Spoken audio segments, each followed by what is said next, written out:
Ya kai. wallahi wa nake ji. Ba dole ka ji yunwa ba. Wato kana ji na? Ina saurara. Ni fa ina ga a jihar Kaduna.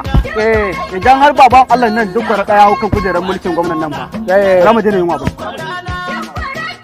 Amma zan gyara ma magana. Kware kuwa. Mu abin da muke fata mu 'yan ƙasa Allah ya zaba mana da alkhairi. Wannan shine magana. Wanda ya fi zama alkhairi. Wannan to in Allah ya yarda. Insha Allah duk gwara da shine alkhairi a gare mu. To kai kana ma da bayani akan sani? Full information. Ne ka zauna in baka kashin labari. Ina jin ka.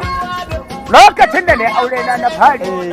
Matata ta haihu. Kware kuwa. Na baro nan kagara. Assalamu alaikum. Wallahi na ji daɗin nan wurin nan. Ana ga gari. Kuri da gari. Lafiya lau. A gari ya kwana biyu. Lafiya lau alhamdulillah. Kuna nan kuna zaman banza ana raba kashi. Dama guda biyu ya rage aka man ɗaya. Ko ba ya wannan. Tawa ɗaya ce da yanzu. Tawa ɗaya ce da yanzu. Ai sora ɗaya. Na wani.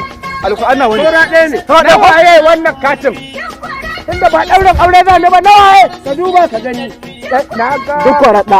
Duk kwaraɗa za ka. Gwamnan gobe. Gwamnan gobe. Allah ya yarda. Na garin To yanzu ga wannan katin. In da kana so ka ganshi ido da ido. To in kana da wannan. Sai ko ina yake za ka shiga da abinka. Na karɓi wannan katin ba.